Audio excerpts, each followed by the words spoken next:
Welcome, everyone. Well, it's noon, so I'm going to get started. Thank you for being here today. We really appreciate your interest in this program. And if you're taking this program for continuing legal education credit, I just wanted to point out two things. About halfway through the program, a poll will be administered. Please take that poll. That is a requirement for you to receive the CLE credit.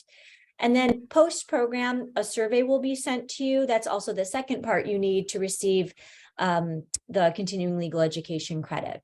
So without further ado, I'd like to hand the floor over to our moderator, Catherine Turcer. Thank you for being here. She's from Common Cause, Ohio. Catherine, the floor is yours. Well, welcome, everybody. It is nice to get past the householder trial and take a little bit of time to look back and reflect. And since, it makes sense to take a look back, I'm actually going to start out with a question to Jake Zuckerman. Now, Jake is a State House reporter for the Plain Dealer and Cleveland.com. And, kind of the first thing I'm going to ask Jake has to do with take us back to 2019 and tell us a little bit about House Bill 6, what it is that First Energy or First Energy Solutions wanted. What were the kinds of things that are happening? So our trip back in time is to 2019. And Jake. Yeah, hi everyone. I'm Jake. I am a reporter at the Cleveland Plain Dealer. I used to work at the Ohio Capital Journal. House Bill 6, I think it did a lot of things. It's best understood in four parts. There was a nuclear bailout that allowed First Energy to pass off the losses it incurred on its nuclear plants up in the northeastern part of the state to all ratepayers statewide that appeared on their electric bills. There was a coal bailout in there that the bailouts existed in some capacity before House Bill 6, but the legislation extended the bailouts. It spread them out beyond an individual utility's ownership of these coal plants to all customers statewide. Let's see this. So that's AEP, Duke, and AES, Ohio, which used to be Dayton Power and Light. So there were nuclear bailouts, coal bailouts. There was decoupling in there, which really just was another extraction of revenue from Ohio ratepayers into First Energy. There's some poobah behind how and why behind it, but I think the figure was about $50 million a year in revenue. And the bill also really gutted Ohio's energy efficiency and renewable portfolio standards. So programs that were designed to incentivize and in some ways force utilities to get their customers to use less energy in the net and also to use more renewable energy sources in the mix. So it killed clean energy programs, it bailed out coal, and it bailed out nuclear. And that passed in 2019, and an attempt to referendum the bill failed, which I'm sure we'll get into today. All right. So, one of the things that you didn't hit on is that Larry Householder was Speaker of the House at that point. And you hit a little bit about on the referendum.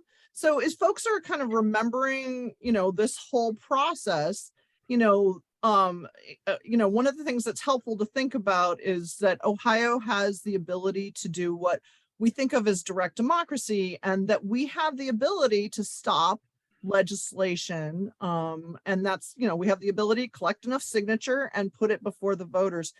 Jake, could you tell me a little bit about what happened in 2019 with that process?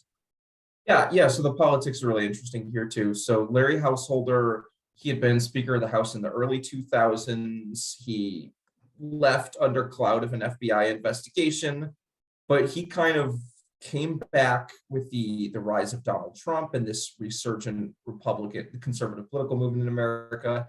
He won, so he first won his election the same year as Trump to get back into the House. And from there, almost immediately, he was focusing on building up a faction within the Republican caucus that was going to get him into the Speaker's office. That vote that actually put him in charge of the House started in 2019. And as we became painstaking and clear through the trial, would it have just been impossible without First Energy and its financial support. I mean, the amount of money that was coming from First Energy in through a 501c4 nonprofit, dark money, whatever language you want to use for it, and produced polls, staff, advertising, ad buys, not just for Householder, but for all these Republicans were going to get through their primaries and eventually propel him into the speaker's office. And almost as soon as he had won that top job, his next, just unmistakably what was animating the Ohio House and really the state political system was passing House Bill 6, which I didn't mention this earlier. As originally conceived, it was just a nuclear bailout. It kind of snowballed over time into just accumulating and picking up all these other vaguely related things. All right, well, you hit on the 501c4 and, dark money really clearly. So this is a point, David, I'm going to ask this question to you. Well, when somebody uses that kind of shortened 501c4, that C4, well, what exact, that's an IRS tax code, but what exactly is this? And could you tell us a little bit about how these entities can be used, basically because their funding is kept secret? Yeah, so it's supposed to be basically for its primary purpose can't be political, right? But it's really for the benefit of like social programs, whatever shtick they happen to have. It costs $50, to open up a 501c4 within the IRS tax code. It's tax exempt, so all the donations going into it aren't tax deductible by the donor, but the 501c4 does not have to pay any taxes on it. And most importantly, it can be secret. That is, that they are not required to list their donors. They're not under the FEC, Federal Election Commission, like a super PAC. Super PACs under the Federal Election Commission, and they have to list all their donors. You don't have to do that with a 501c4. Now, it says its primary purpose can't be political.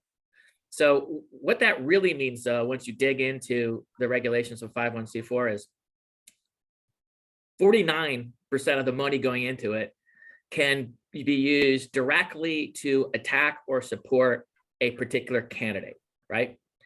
And 100% of it can go towards lobbying. That is, attacking or supporting a piece of legislation or a position that that particular 501c4 purports to be about. And I mean, they're pretty obvious ones. Like if 501c4 is like from the NRA on one side, right? And 501c4 is from the ACLU on one point.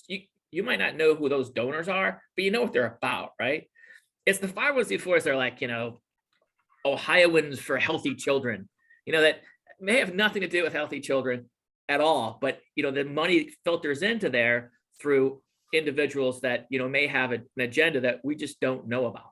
And in and of itself, none of that is illegal. It is just when it starts to be used to hide bribe money, which was in essence what was being money laundering was the mechanism. The 501c4 was the mechanism for money laundering in this particular case.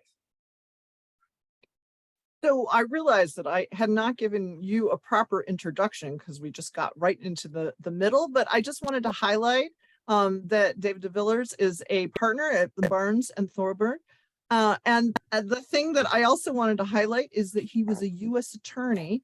Now, my first introduction to him was July 21st of 2020. It was the height of the pandemic. And I woke up in the morning and I learned that Larry Householder had been arrested, and that later in the day there was going to be a press conference, and the press conference featured David.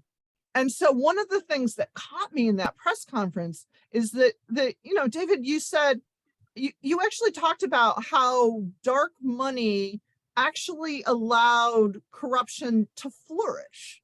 And I'm not using quite the words that you did, but it was one of those things where I was really struck. Jim Province from the Toledo Blade asked you a question about, would this have happened if if we actually had greater transparency? And could you tell us a little bit about, how dark money and C4s and how that, how the whole householder enterprise may not have existed if we actually had good transparency? Yeah, so it'd be impossible for them to do it. You're talking about $60+ million in bribe money that went for all sorts of purposes, right? For supporting candidates who are going to support House Bill 6, to support candidates that are going to help get Larry Householder elected as Speaker of the House, And a lot of money went towards combating the ballot initiative to try to reverse House Bill 6.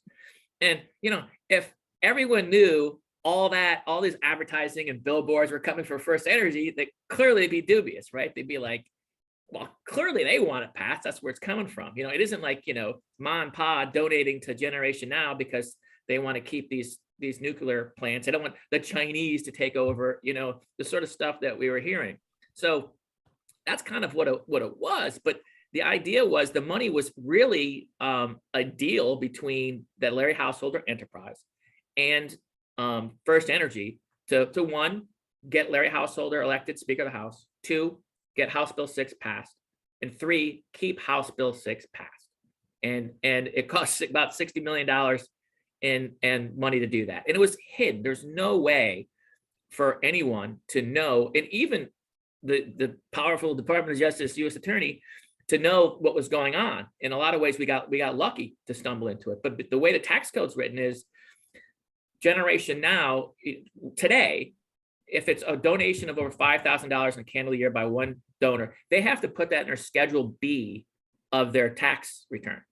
But they don't have to disclose it to anybody else. In fact, anything else can be redacted. So no one knows about it. The only way we can know about it is if we subpoena the tax information. And in 2018, you didn't have to do that. In 2018, you didn't even have to schedule Bs for anything. But more importantly, is a lot of these C4s, they're pass-throughs to pass-throughs to pass-throughs, which means, if I did get the First Energy tax records, which really were very helpful to us, it would show that, all right, great. Took me about a month to get them. Now I have them. All the money is coming from another C4. So now I got to start all over again and look at that C4. Then it comes from another C4. And then some of the money from Generation Now, which is the dark money group, didn't go directly to paying ads. It went into other C4s that did so. So there's all this kind of octopus of secret money being kind of shift back and forth. And there's ways to today, even with the tax code, how it's written with the requirements in your Schedule B, it's easy to do. It's something that's not changed. So, what really hit me there had to do with kind of the octopus kind of thing. And also, when I was watching the trial, I kept thinking about kind of how intentionally opaque this was. That when you create, you have these series of different nonprofits that, initially, these nonprofits were created so there would be some public good. And instead, there's this series of nonprofits so that you're like, okay, so we know Generation Now, because that's the one that was out there during, basically doing the lobbying and the public lobbying of people. And so we understood that. And if we were paying close attention to the news, it was very clear, as you're playing connect the dots, hey, these are likely First Energy solutions. These are the folks that are going to benefit. But to think about all of these other nonprofits, and certainly the nonprofit that jumped in and ran what I think of as those really xenophobic ads. And so it's just, one of the every once in a while somebody would say, oh, this is all so confusing. Yes, it is confusing. That's the intention. The intention is to confuse you. All right, well, I'm going to take a step back again and go back to you, Jake. So, one of the things that I think people are really interested in has to do with like First Energy. So, with First Energy, when I started in the 90s, there was, I'm working on how do we create, greater transparency of campaign finance, and there was a good disclosure bill. And First Energy was first working on electric deregulation. And so they were all over the State House, and it felt like they were 50 lobbyists wide. And this, there was a real focus on getting what they wanted and having additional funds as part of electric deregulation. And they have been around, this in my, 30-ish years, they've been around the State House quite a bit. Jake, can you tell us a little bit about kind of utilities' role at the Ohio State House what their lobbying is like, and just a little bit of background on First Energy.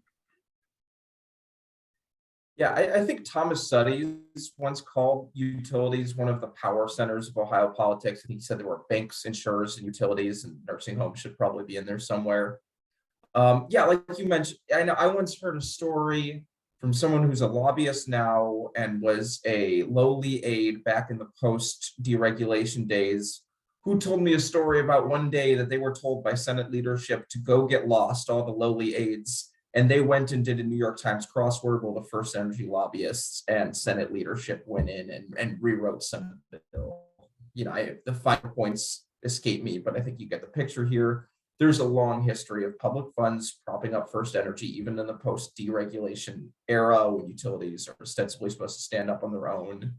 And First Energy always has this reputation of being very heavy-handed. I mean, if you just look at their PAC spending, you see, and that's, by the way, that is transparent spending. That's something anyone can go online and see what they're up to. And it's unmistakable. I mean, they donate to both parties, which in some ways I don't understand why you're supporting Republicans and Democrats, because the point is it's influence. We want to control the General Assembly. This isn't some sort of ideological crusade here. It's just influence from a regulated industry. And First Energy, I think, has always had this bulldog reputation around the State House of they're never going to be subtle about it. They're never going to apologize for it kind of approach. So now, David, this is one of the things that I'm sure people are interested in. How is it that Larry Householder came to the FBI's attention? Like, what was it? Was it just, hey, First Energy is clearly, working the State House? What exactly was it that got, the FBI to pay attention to the machinations of the Householder enterprise? So we read the news too, right? So we kind of understand that we're seeing the some good reporting from a lot of the papers, and also we get TV, we watch TV, we see the commercials, we see the billboards, and you kind of know something's up, right? But we were kind of digging into some of the individuals with the Cincinnati City Council, and we ended up indicting 3 of them. And one pled and one went to trial and lost, and there's another one still out there. But it was Emily Gladfelter and Matt Singer and some other people were kind of running that end of things in Cincinnati. And we kind of stumbled using our undercover FBI agents that we're using on that into Neil Clark and Larry Householder, and then we just kind of ran with it from there. So who is Neil Clark? So Neil Clark was a political operative for many years here in Ohio that worked with was part of the enterprise and worked with Larry Householder, and from kind of the beginning, at least of what we had in our indictment as the conspiracy for racketeering. Well, I have to say, one of the things that I found interesting during the trial were some of the things that came out that Neil Clark said, and certainly, he was certainly quite a character around the State House for many years. Many of us know that he passed as a result of suicide. And so I encourage folks, if you're feeling down, to make sure you take good care of yourself. I do think, if you have a chance to check out Neil Clark's book about, I'm just a lobbyist, what do I know? You definitely get a sense of what Neil Clark was actually like. And so, one of the things I did wonder about, and this is specifically related to Neil Clark, I was interested in how it was that a lot of Neil Clark's statements and texts and emails, those kinds of things, were used despite the fact that Neil wasn't around anymore. So yeah, so generally you have a thing called hearsay, right? And statements out of court statements can't be used in a criminal trial particularly, but even a civil trial. There's an exception to that rule, and that is statements made by a co-conspirator in the furtherance of a conspiracy. And particularly since it's racketeering, which we could talk about for hours, but basically it's a conspiracy of an enterprise, a group of people associated with fact, to kind of create an enterprise and to do these predicate offenses, right? And in this case, it was some federal bribery laws, money laundering, these sort of things. And the statements he was making to the FBI and the text messages going back and forth clearly to other members of the enterprise were those statements. And that's why they were able to come in the trial. Well, and this brings us to this question that I'm sure, that many of us had. It really had to do with, what RICO charges. Like a lot of times we think about like, okay, mobsters. And I do realize, by the end of the trial, it seemed to me that Larry Householder talks like a mobster. But I certainly at the beginning of this in 2020, when the charges were revealed, I was like, RICO charges. Can you tell me a little bit about like, why RICO charges and a little bit about kind of the challenges of proving bribery? So as far as RICO charges, we use those, and even as an AUSA, I use them a lot. And again, it was like gangs, organized crime, cartel, murder, death, kill, robbery, drug stuff, right? But it's the same. I mean, enterprise is enterprise, whether it's a cartel or a political, organization bent on doing illegal things. So the idea of using conspiracy and racketeering is that it's broad, that a lot of evidence would come in because of the elements of defense that would not otherwise come in if you were trying individuals, right? And so the fact that this enterprise exists at all is relevant. So the idea of why they built this up and why it came to be is now relevant, and some of those hearsay statements and other things come in. The predicate offenses that are underneath it are federal offenses, but they're not substantive offenses. That is, all we have to prove is that somebody within the enterprise did something to further those overt acts, right? So the people that are kind of, planning things and facilitating things don't get away with just saying, I had nothing to do with it. I didn't do it, right? Mm-hmm. So that's very generally what racketeering is about. The two federal offenses, we could talk about those a lot, that we kind of rely on is extortion under color of right, as well as theft of wire fraud, theft of honest services fraud. So those are the basic. We can get into those a lot. There's been a lot of Supreme Court cases in the past 20 years that kind of somehow weaken those, at least federally. But in the end, we have to prove something for something. We have to prove a bribe. We have to prove property went to somebody in return for an official act. So a quid pro quo. And there are two types of quid pro quos. There's an explicit quid pro quo, where you pretty much need, doesn't have to be in writing, but you pretty much have to need some communication to show that, look, I will pass this legislation if you give me money. All right. And that the explicit quid pro quo needs to come in when you're talking about money going directly into someone's PAC. That is their campaign, not a C4, not a super PAC, and not into your pockets, right? For that, all we need is a implicit quid pro quo. And that's very kind of general. In fact, I will read you the jury instruction that was read in this particular case and is read in all of our Sixth Circuit implicit quid pro quos. All right. And it's always good when a jury instruction tells the jury what the government doesn't have to prove, right? And so this kind of starts off that way. The government need not prove that the bribery agreement was explicit or stated in express terms, for otherwise the law's effort could be frustrated by knowing winks and nods. A bribery agreement is satisfied by something short of a formalized and thoroughly articulated contractual agreement. So, that's the sort of thing that a jury hears, and that's the sort of thing that we as prosecutors, we don't just read the elements of the offense. We read these jury instructions. We know in the end what we have to prove, both to a judge and to a jury, and that's what we have to prove.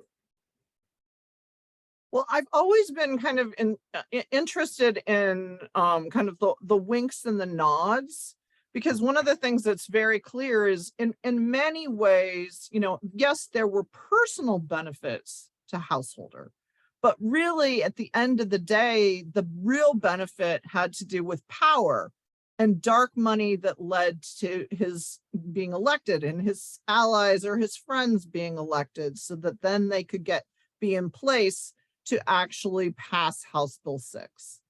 And you know, that it's just kind of, you know, I had wondered as I went into the trial whether the benefit of power might be confusing to jurors.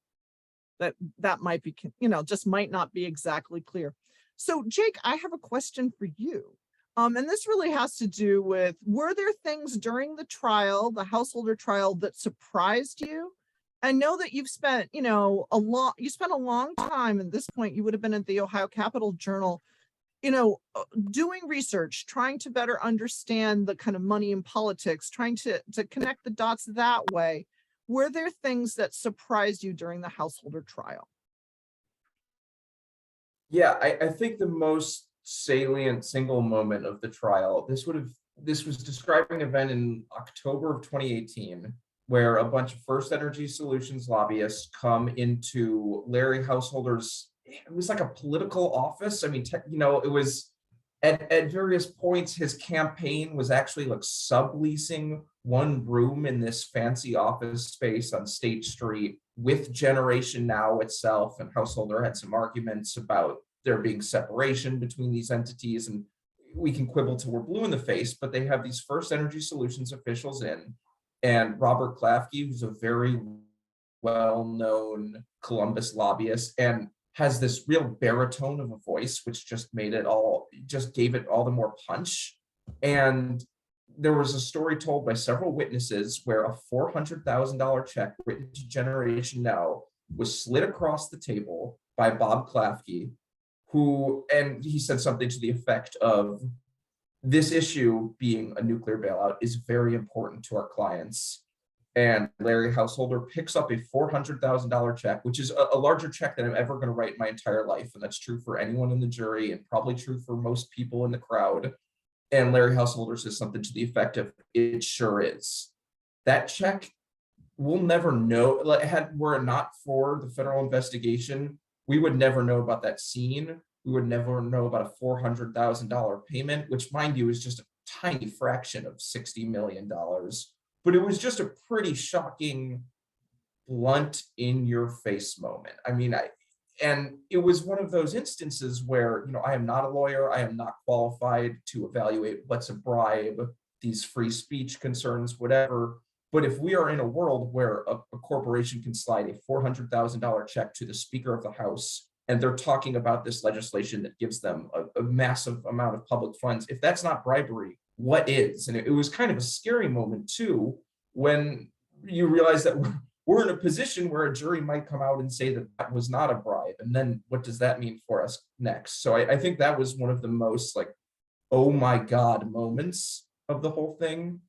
And also just the personal benefits to Larry Householder, which again, I think really pale in comparison to the political benefits, but it's much easier to understand this money trail going from First Energy to his legal debts and his credit card debts and repairs to his Florida home. I mean, some of it was just so egregious, and you can't help but wonder how much of this is going on that we just haven't been made aware of by the Department of Justice yet. So, David, at the point that the trial was going on, you were also reading about it, for example, in the Plain Dealer, or reading about it in the Columbus Dispatch. Were there parts that surprised you? You know, someone asked me this before, and I'll tell you that the surprising thing about the trial was there wasn't any surprises, really. And that's always good for the prosecution, right? Yes. It's always good for the prosecution that there isn't anything necessarily that wasn't anticipated. You know, the trial kind of read like the indictment, and you know, Emily, Matt, they did a fantastic job. Blaine, who's the FBI agent who spent like a week on the stand, kind of getting everything in evidence. You know, they kind of laid it out like the indictment, and that's what a RICO is supposed to look like. And you know, there weren't anything shocking about it, quite frankly. Now, we've been talking about kind of Larry Householder and kind of dark money and the trial. You know, we have not hit on Matt Borges. And that's something that I did wonder about, because his role was slightly different. Could you tell us a little bit about Matt Borges, how he fit into the householder enterprise. So really, like I said, there's the three parts of the enterprise, the three kind of goals. First getting Larry Householder into the speaker, then the passing House Bill 6 and keeping it passed. And that's the third part is where Matt Borges came into play, and that was to defeat the ballot initiative. He took on that, I think, that project with a lot of enthusiasm, right? So, there was part, of course, him bribing an individual to get information from the bill initiative. The one that just like really shocked me was how much money, and I don't recall what it was, but it was a lot, that went to pay other companies that did these ballot initiatives to do nothing. Right? Just here, we're hiring you, and they didn't do anything because they're conflicted out. So it stopped them from being able to do this, to go ahead and work on the House Bill 6 ballot initiative to remove House Bill 6. So that was Mr. Borges's role in the enterprise. Well, I know as somebody who has done, shall we say, some direct democracy work, especially about redistricting, one of the things that I do know is that if these kind of machinations are successful, what can happen is that they basically become a roadmap for how they, folks will try to defeat an effort. And so, as I'm thinking about all, basically at this point, both Larry Householder and Matt Borges have been found to be guilty. We're awaiting sentencing. One of the things that I wondered about, as we're thinking about kind of the role of kind of dark money, do you have a sense that the state legislature, or for that matter, First Energy, have learned from this? Yes, I think they have. I mean, not they've learned from it in the sense that what happened was morally wrong, we shouldn't do that sort of thing. It happened in that, wait a second, the DOJ is actually looking at this stuff nowadays, right? Or the attorney general or the county prosecutors, or this is something, all right, that we can't do this anymore. And and that's good. Okay, now, let me get wrong, that's good. And I really do think that a lot of the legislatures and lobbyists, quite frankly, they kind of want to know, they want to know what the rules are. And the rules really weren't that clear. And I think this trial helped get those rules clear. I don't think they care what the rules are as long as it's universal. It's Democrats, Republicans, everyone lobbyists, everyone follows the rules that doesn't have an advantage. And I've spent a lot of time now that I'm in private practice kind of speaking, with the legislature, with lobbyist groups, looking at C4s. I've been asked to audit some C4s, been asked to kind of write bylaws to C4s, and that sort of best practices sort of thing, right? And so my quick answer is yes. Well, that's good. All right. So Jake, could you tell us a little bit about First Energy's deferred prosecution agreement? Yeah. I mean, there was the big things that stick out to me. They paid a $230 million penalty. There were some other associated financial penalties in there. They agreed to disclose all 501c4 contributions going forward, but importantly, not going backwards. So we still don't really know who else they may or may not have been kicking money to. David, maybe you can help me. I don't remember how long the agreement lasts. A couple of years. I think 5 years, I believe. 5 years, but really the meat of it, at least in my mind, was they basically admitted to it. The whole scheme up until then, and especially anyone at the State House, if you asked, why do you still support Larry Householder? He's still in the House. They'd say, well, these are just allegations. But now you have First Energy saying, yeah, we bribed Larry Householder, and also we bribed Sam Randazzo, we haven't hit on here, but they said that they paid a $4.3 million bribe to companies controlled by Sam Randazzo when he was the chairman of the Public Utilities Commission of Ohio. So I think it gave the U.S. Department of Justice a whole new leg to stand on, and that they're to an extent disputed allegations, but that's a pretty powerful source of corroboration when First Energy is just coming out and very publicly saying we did the whole thing and then some. Yeah, and I think it really changed how we understand and look at this. And to touch on a point that was addressed earlier, I don't know that I have such a uplifting view of dark. I mean, I still see these same dark money operations going around, with some good reporting and a couple lucky breaks, we catch this little sliver of who's behind this and that operation, but you still see Ohioans for Buckeye values, whatever, influencing legislation. I mean, just recently with SGR2, we happen to know from the Columbus Dispatch, which even in its reporting wasn't exactly clear, how they know that Richard Uihlein is funding a dark money group that has been putting a lot of pressure on House Republicans about this effort to change the Constitution. We really just have the Columbus Dispatch's word for it. And meanwhile, that was just a full core out in the open pressure campaign. And is it legal? Is it illegal? I don't know, but it's still going on. We're all still looking at it. I don't really see what evidence there is to believe that the householder prosecution and these convictions have substantially changed the game. Maybe they just cut out one of the most egregious showings. Well, and I think Jake made a good point. One of the things that happened for me is that once the Dispatch reported that the dark money was coming from Richard Uihlein, I'm like looking at this, the super PACs. I'm, going to the Federal Election Commission site to see if there's something there.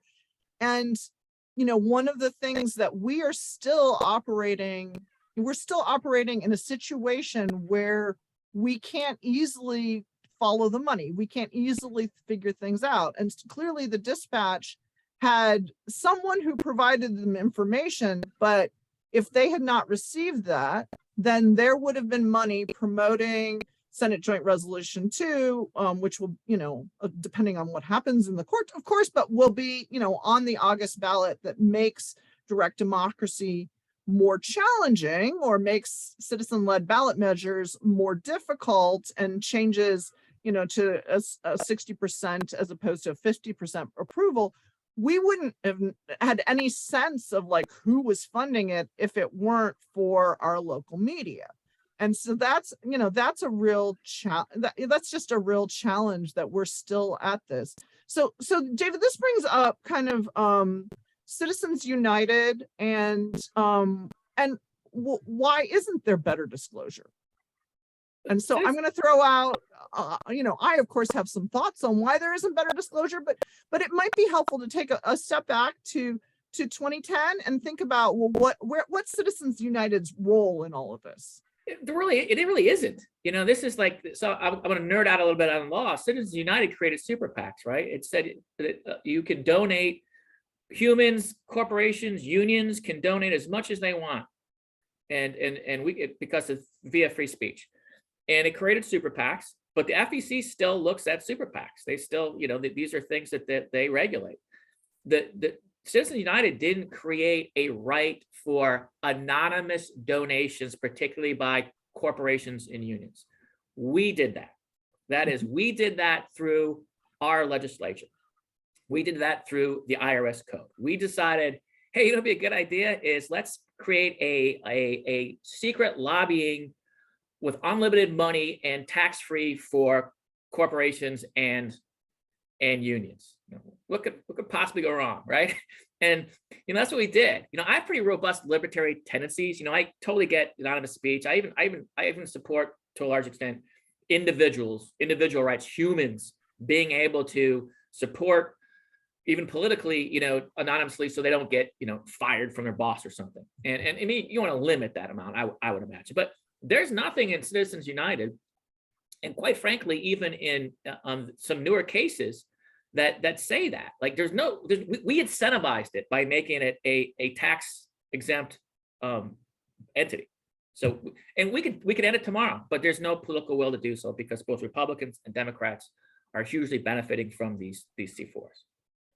Yeah, I think that's really important. When we think about Citizens United, it's about corporations being able to pay for political advertisements, and that doesn't mean that corporations are permitted to give to individuals. And in fact, in the decision, and we're talking about, it was an 8-1, and this was, Anthony Kennedy, they actually highlighted that transparency is constitutional and that there are merits of transparency.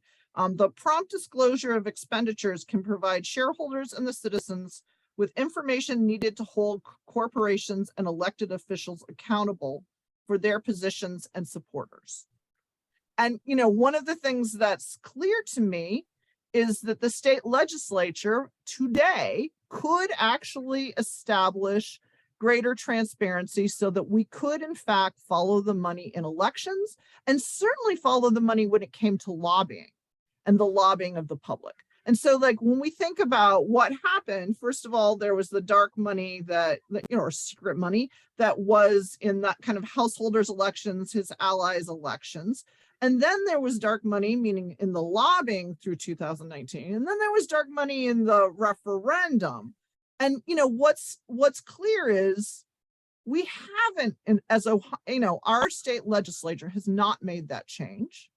And at the end of the day, you know, Congress has not made a change so that we get the kind of information that we need so that we aren't essentially ripped off again, and or our democracy isn't harmed in another way.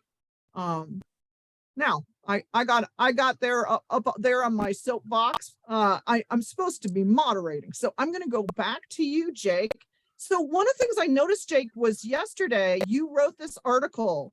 It was like, you know, who bankrolled convicted ex-Ohio speaker Larry Householder's slush fund. And I, of course, you know, see this on Twitter first thing in the morning, and I'm like, oh, tell me everything.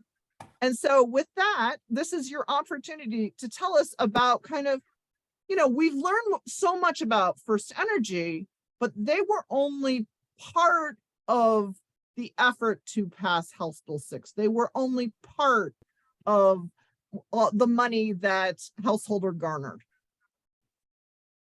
Yeah. Well, you got to understand up front that First Energy was, I think, 93% of all the money that Householder raised with Generation Now. But that's 93% of 64 million. So there's still $4 million coming from other largely regulated entities into this secret account that no one knows about. These are transfers no one knows about. No one knows the source of the money. So yeah, and like you mentioned, I think some of the flagship ones that come to mind, there was American Electric Power was a pretty significant donor. Another 501c4 controlled by a trade association of the state's nursing homes. Gambling interest. This is when the legislature was considering a sports betting bill. There was some natural gas interest. There was a health insurer that I think has some MCO contracts with the Department of Medicaid. So these are all parties with very evident state interests that are slipping $100,000, $200,000, $300,000. Oh, unions are a huge one. Several different unions had six-figure donations to Generation Now, which again is just going on without our knowledge. And as I've said 10 times today, you have to wonder how much of this is just standard fare in politics that we just happen to know have all the goods on because of a criminal prosecution here. And as for the value of some of this, I was thinking when you and David were talking earlier, you know, House Bill 6 is incredibly complicated. We kind of flatten it for public communication, but the decoupling mechanism it had to do with tying rates to the year 2018, which was an unusually warm year, and having ratepayers fork over the delta if revenue sales are under 2018 levels. And there was this complicated form. This stuff, I mean, utility regulation is very few people in the state really understand it, including a lot of the journalists who have this unenviable task of explaining this nonsense to the lay audience. But what's much easier to understand is consumers are paying the bill here. And the bill is about $1.3 billion, and First Energy paid $60 million. I would argue that as just an informed citizen, you can spend all day, you know, in the annals of utility regulation and trying to get to the bottom of this. But if a company stands to benefit $1.3 billion, but can instead just pay $60 million and have ratepayers carry the rest, who wouldn't take that deal? So I think that is just an incredibly potent piece of information that would probably address a lot of the problem. I mean, it would just entirely change the public understanding of what is this energy bill that everyone in Columbus is talking about, especially for voters who are very low information voters, aren't really paying attention until the last minute. Just those three simple data points could take us an incredibly long distance. So can I jump on that a little bit? What Jake Please. was saying, and it might, people listening might say, but what do some of these groups care about that are donating generation now, care about the nuclear bailouts? Some have nothing to do with it, right? To energy. But the point is, everyone knew the big secret that everyone knew was that First Energy was Larry Householder's C4, right? He controlled it. So if you want to buy influence, you donate to that C4. He knows who's donating to it. He's not supposed to, because he's supposed to be separated from it. So it's buying influence. It's not a crime to buy influence. It's a crime for a quid pro quo bribe. But that goes down to the other thing. So this is what's the best part of a C4, if you're into this sort of thing, is that it's low risk, high yield. So let's say you're not bribing somebody with a quid pro quo, but you're violating all the other rules to a C4, which is it's supposed to not be primary purpose can't be political. A lot of them are. It can't be to the benefit of a particular individual. Almost all of them are, right? As far as politicians controlling a C4. All right, so that's, oh my gosh, that's violating the tax code. You know, someone's going to prison. No, it's not a crime to do it in of itself. It is, you will lose your tax exempt status, and then you just have someone else start another one. I mean, that's it. That's the only thing that's going to happen to you. Now, there's an argument, and this is an argument that I think can be made, and to some extent, we pushed this a little bit, was you don't need a quid pro quo because it's a scheme or artifice to defraud people of property. The people are the citizens, taxpayers. So you're saying it's for, you know, saving puppies, but you're really using it to benefit this particular politician to get him reelected. So that's wire fraud. That would be an argument. That, to my knowledge, as far as wire fraud when it comes to theft of honest services, has never been charged by the Department of Justice under that theory. Well, and there's so many different things that are connected. So at one point, Jake, you actually mentioned Sam Randazzo. So this is the former chair of the Public Utilities Commission. Can you tell us, we know his house was raided. We know that First Energy has admitted that they bribed him. What's next? Like, what are we waiting for? As you've been looking at all this stuff, what's going on? I mean, this is the question I get in my email anytime I write about Larry Householders. When is Sam Randazzo going to get charged? When are the First Energy executives getting charged? The answer, just to be clear, is I don't know. I really wish I knew. I spent all day trying to know. But yeah, I mean, and it's this really troubling question. I remember asking U.S. Attorney Ken Parker immediately after the Householder trial, Larry Householder is going to jail for taking a bribe. Why has no one been accused of paying the bribe? There's not really an answer there.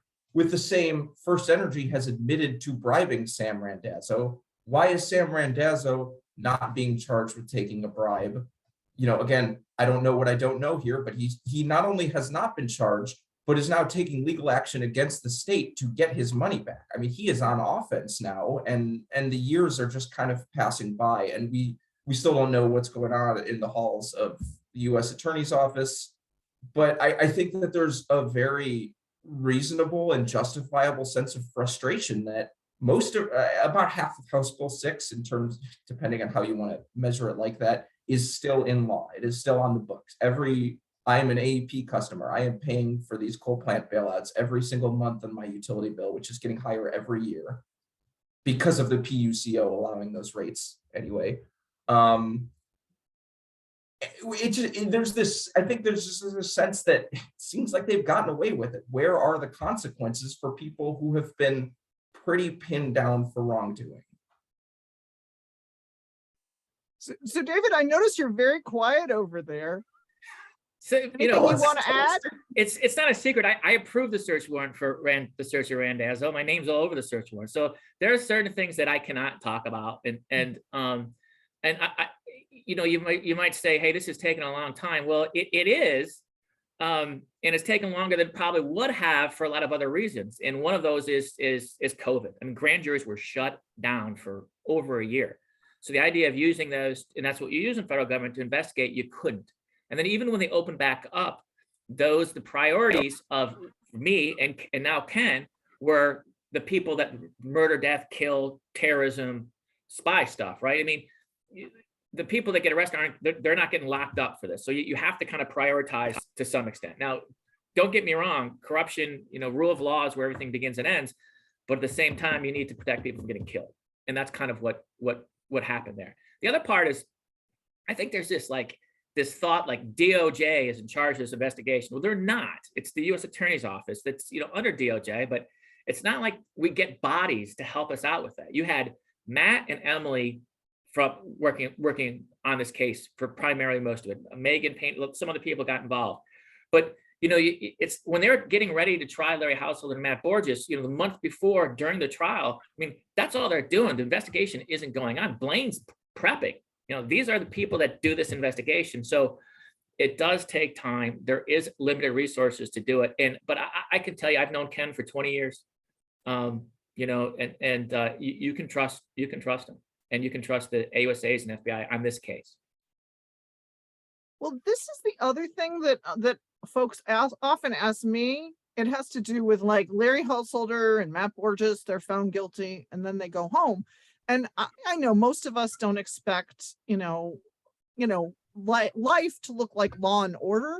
But I'm interested in learning a little bit more about why does it take so long? The sentencing phase takes so long. And we're talking about June 29th for Householder and the 30th for Borges. Why does it just seems like, well, wait a second, we know they're guilty. This whole thing is, gone on since, July of 2020. What's the holdup? So the sentencing guidelines in this case kind of control, right? To some extent. Now it's their advisory guidelines and Judge Black will make this decision, but there's going to be, what happens is there's a plea or a conviction, then probation department comes in and does a calculation. And it's called an initial pre-sentence investigation report. And they calculate the amount of loss. They calculate, role in the offense. They calculate victim impact. They do all the, and they're like 30 something pages long. I have one right here. I'd show you, but there's a defendant's name on it. So they do all that, and then they give it to the defense attorneys and the prosecutions. They look at it, they make objections, and they submit it back to the probation officer. And then there's a final PSR that's provided with those objections provided to the judge, and then sentence memorandums from the defense and the prosecution. Now, in this case, the guideline calculations, particularly against Larry Householder, are going to be very large. Even if they don't say it's 1.3 billion, if it's just the 60 million, because of the role, his role in the offense, because he was a public figure, and because the amounts, he is going to guideline at more than 20 years. All right, that's going to be the guidelines. And the issue is you only can get 20 because RICO is 0 to 20. Matt Borges will be a bit smaller, one because of kind of a third of the conspiracy kind of was part of, and two, he's not a public figure, but it's still going to be a lot. So these guidelines are nothing to sneeze at, and it's going to be up to Judge Black as to whether he's going to use a guideline sentence or below guideline sentence, but it should be significant time as far as the guidelines are concerned. All right, so this then made me think about something else, and it had to do with kind of the beginning of the trial. When you have somebody who is a public official versus Matt Borges, are there different kind of guidelines for kind of U.S. attorneys and for the Justice Department? Like, how does that work? Where, is there a difference in trying to figure out when you'll actually announce things? How does that work? So a couple of things. Public integrity is a part of the Department of Justice that kind of oversees this sort of thing. They don't want rogue AUSAs going out and going after political adversaries or helping, political allies. So as far as charging indictments, in fact, for some of the city councilmen, we did have to wait. You're not supposed to charge or indict somebody within, I think, 70 days or 90 days from an election. So we actually had to wait, I believe, for Mr. Sittenfeld, maybe past, I believe Mr. Sittenfeld. We were ready to indict it in September, but we had to wait till after November. And so it's like mid-November we indicted him because of that. You have to get approval from DOJ to prosecute a statewide office holder. Our argument was that when we didn't go to DOJ about this initially, because not because we didn't trust, Bill Barr or the the DAGs, both the DAGs were involved at the time. In fact, they were, they said some very nice things afterwards. But our position was, he isn't a statewide office holder, even though he was elected as Speaker of the House, but he was elected by the people in the House. His constituency, which is not statewide, elected him. And we got a little pushback, like, "Hey, Dave, why don't you tell us about this?" And I said, "It's not really statewide." And they like, okay, they're fine with it. Well, you'll notice that we are coming very close to 1 o'clock. And so Cleveland Metro Bar folks, are there questions or things that you have that are in the Q&A or that we didn't hit on that you would like to ask either David or Jake? We have items in the chat that are some of the questions. I think we did hit on at least some of these. And so, no, I don't think we have further questions other than what you see there in the chat. All right. Well, on that, this is what I'm gonna do is I'm going to give it to Jake. Just basically, as during this conversation, I'm sure there are things that we hit on briefly but we didn't actually cover in a lot of detail, or something, some kind of parting thoughts, during this conversation. I guess if you get the chance, find the transcript of Emily Gladfelter's cross-examination of Larry Householder. I think for anyone there, it was a pretty stunning moment. I remember that his direct examination came at the tail end of a trial day, and his wife was there. And when his cross started the next morning, she wasn't, which made me think that this will be an event of note. And it was pretty hard to watch it and not come to the conclusion that Larry Householder was getting caught in several lies or untruths or just whatever verbiage you want to use there. But some of them were, and Emily Gladfelter, you could tell she was not going off notes. There were about 915 evidence exhibits, and she had them all to a number. And at one point she asked Larry Householder, "Did you pressure members on legislation?" And Larry Householder said, and he's a very charming, very affable guy, No, I don't do that. That's not how I operate. And she'd say, "Okay, can we play tape number 736B?" And it's recording of Larry Householder talking to Neil Clark on the phone and saying, in reference to Dave Greenspan and Scott Lips, I think I can curse here. I'm gonna curse here. "If they mess with us, let's fuck with their kids," in reference to rank and file House members. But that you are in a very bad spot if you are on trial and a tape has just been played of you saying we're going to fuck with someone's children. I mean, it's just beyond the pale. And it just happened over and over. And then what part of Larry Householder's defense was that some of these personal benefits I received, they weren't actually money from First Energy to me. They were a loan from Jeff Longstreth, my business partner, who I was going to repay. But then Emily Gladfelter pulled up his financial disclosures that should have disclosed any loans, should have disclosed these benefits, which he didn't, and which is another real problem in the Ohio House, is that you're kind of just a sucker if you put the ugly stuff in your financial disclosures, because people skip stuff all the time and there are few and far between consequences for them.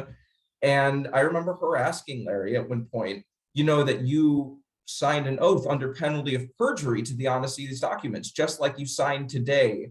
And it was just silent in the courtroom. I mean, everyone just knew that she had him. I mean, she got him.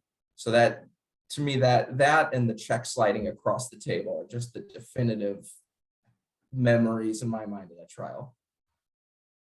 And David, do you have any final thoughts? I'll give some shout outs to Matt, Emily, and Megan who tried the case. Emily has had this amazing year. She tried and convicted PJ Sittenfeld, all trials. She tried and convicted the first Chinese spy that was ever prosecuted in the United States. We lured him in from China to Belgium and extradited him here. And she tried that, convicted that person. And then, of course, the household trials. She's had an amazing year for an AUSA. Well, and I just wanted to thank everybody for joining us today. And I wanted to make a pitch for greater transparency in government and the ability to follow the money. And, you know, what we need to do is demand this from state government and from Congress. And I just wanted to say a big thank you to both Jake and David. Hopefully we'll get together sometime soon to have a further discussion, maybe in a couple years. I'm imagining some other charges being filed and another trial or two. Anyway, thank you all. We very much appreciate your time. A big thank you to the Cleveland Metro Bar for organizing this. And I just wanted to let everyone know that this is a good day to call your legislature. Thank you all. Talk to you all soon. Thank you.